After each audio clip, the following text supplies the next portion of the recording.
Proclamação do Evangelho de Jesus Cristo, segundo João. Glória a vós, Senhor.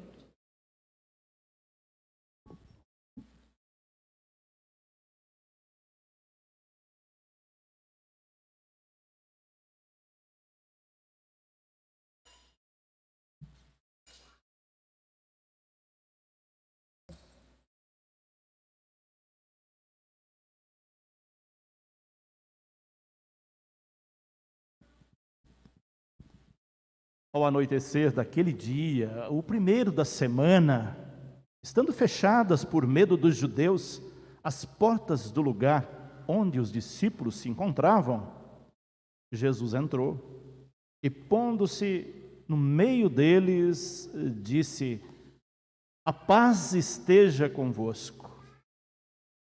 Depois dessas palavras, mostrou-lhes as mãos e o lado. Então os discípulos se alegraram por verem o Senhor.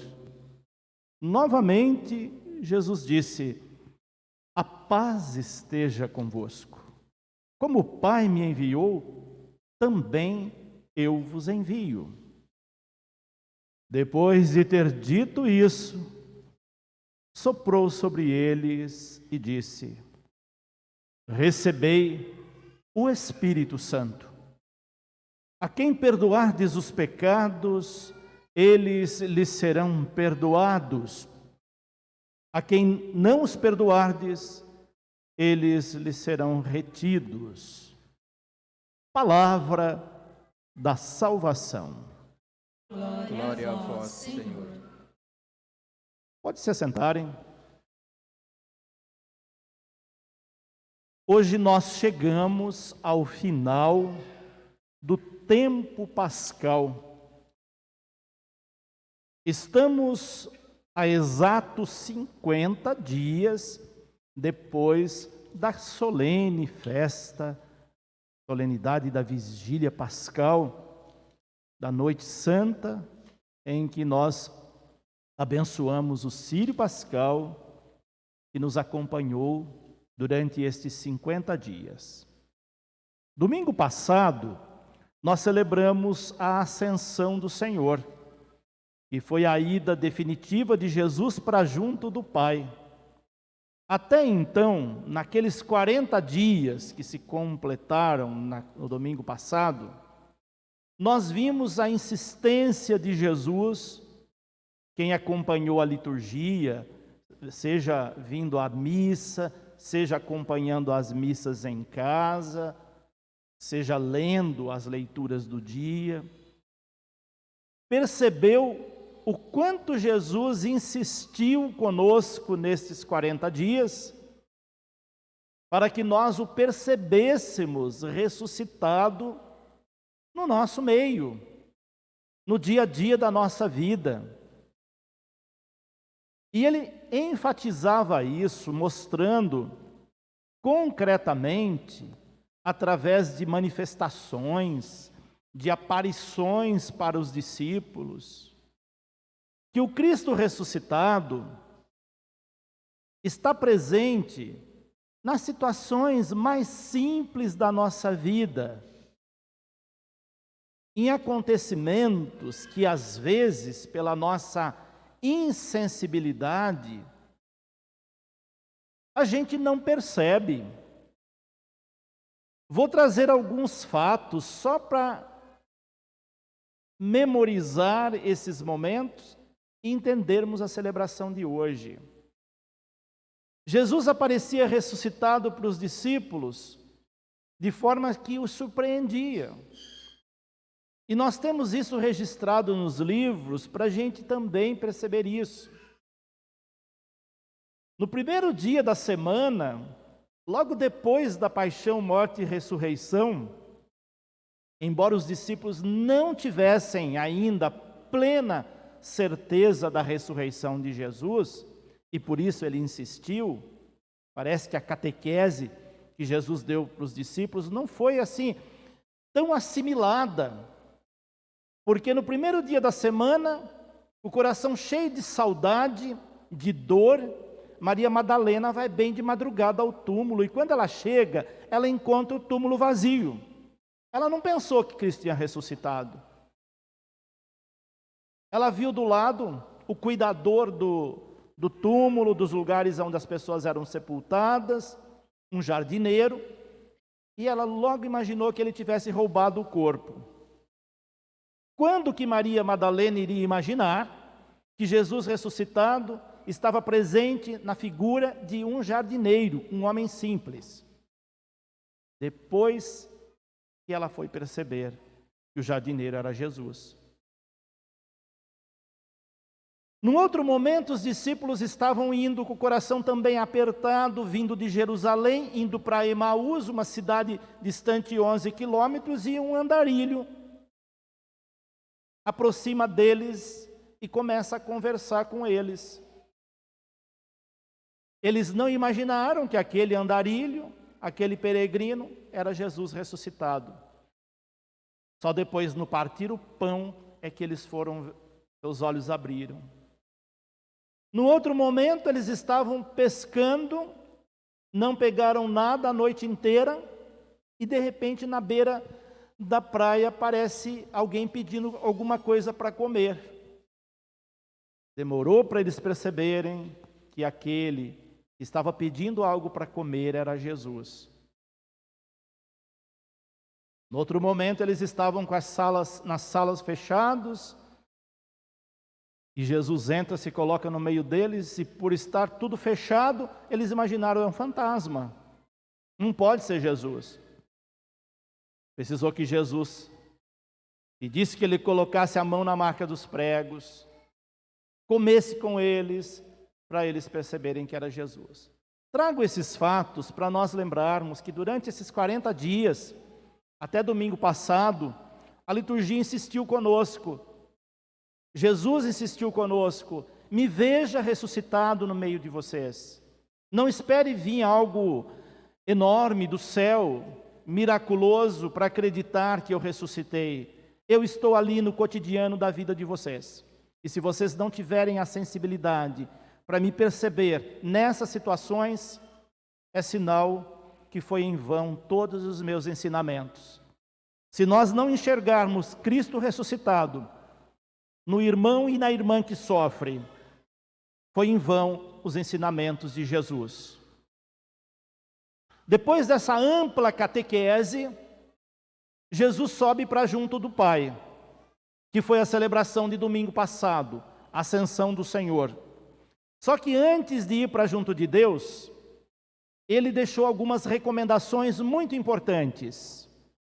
Não se afaste de Jerusalém, não se afaste dos pobres, dos marginalizados, dos pequenos. Não esqueça meus ensinamentos. A única forma de eu estar presente junto com vocês é quando vocês viverem, aplicarem aquilo que eu ensinei.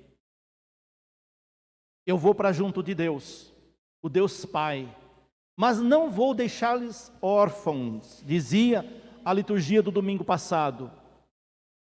Eu vou, mas vou enviar o Espírito Santo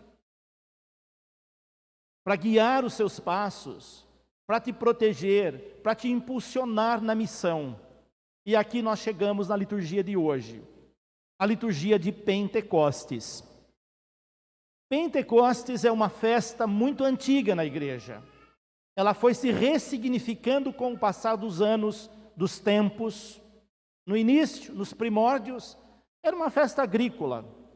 Depois, com o advento da ressurreição, configurou-se na festa da presença do Espírito Santo entre os discípulos, entre os apóstolos e entre cada um de nós.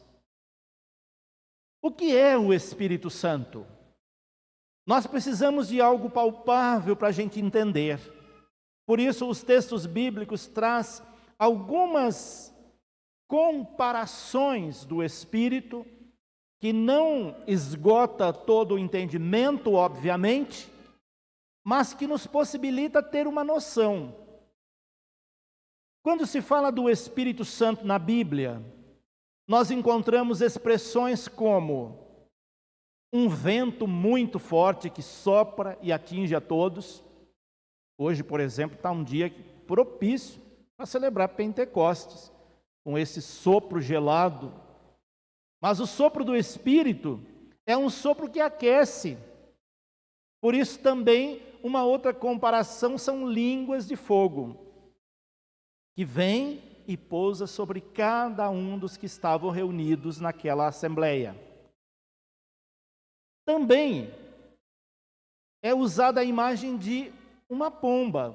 Sabem por quê? Porque quando Jesus foi batizado, diz o texto bíblico que o Espírito desceu sob forma de pombo e pousou sobre ele. Então, às vezes, para expressar o Espírito Santo, há imagens de pombos. E também através dos 7 dons que vocês veem naquele painel ali.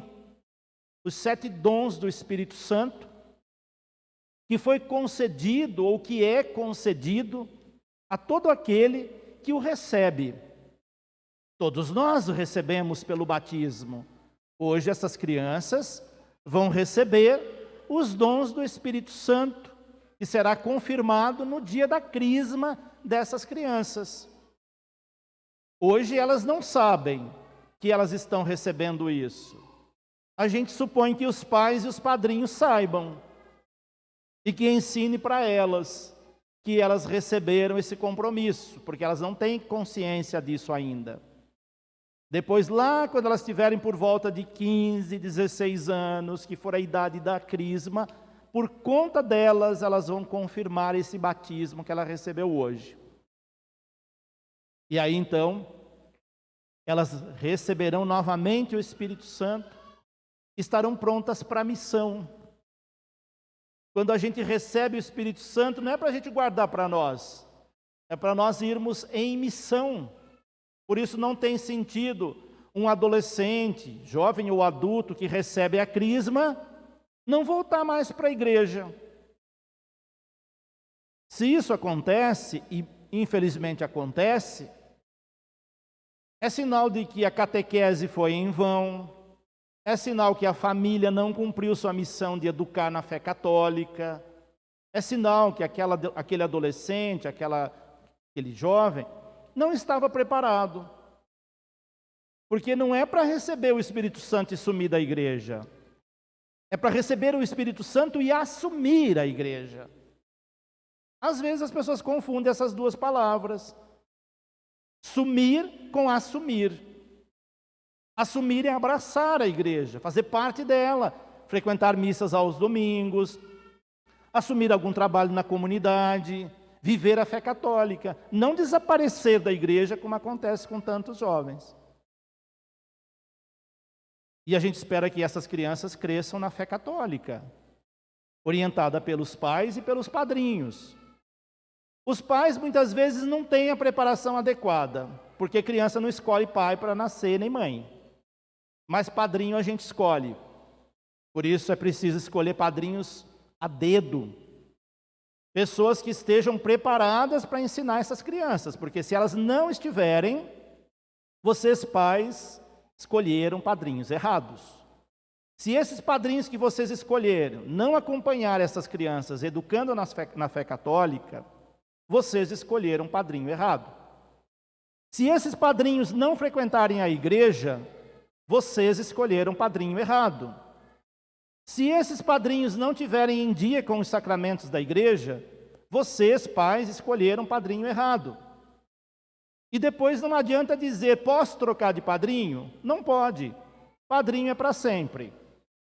Só na crisma dessas crianças lá, com 15, 16 anos, que elas vão poder escolher por conta própria se é o mesmo padrinho que ela quer, ou se elas querem outro.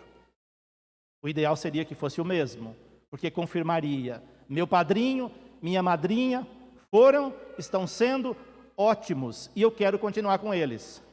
Esse seria o ideal. Mas não é isso que acontece muitas vezes. Quantas vezes eu vejo pai e mãe perguntando para mim se pode trocar de padrinho. Ah, batizou meu filho, nunca mais colocou o pé na igreja. Batizou meu filho e virou para uma outra religião. Que feio isso. não tem consciência da missão assumida, a criança não tem culpa. Então você tem uma grande responsabilidade, padrinhos, com essas crianças. E hoje, na solenidade de Pentecostes, nós vemos que as leituras falam dessa responsabilidade. Os apóstolos estavam todos reunidos no mesmo lugar. De repente vem o Espírito Santo enviado por Jesus e pousa sobre cada um deles, como línguas de fogo. Eram pessoas diferentes, como vocês aqui. Mais diferentes ainda, porque eram pessoas de nações diferentes. Falavam línguas diferentes. E de repente, ao receber o Espírito Santo, eles começam a ouvir na sua própria língua os ensinamentos de Deus. O Espírito Santo nos une, não nos divide.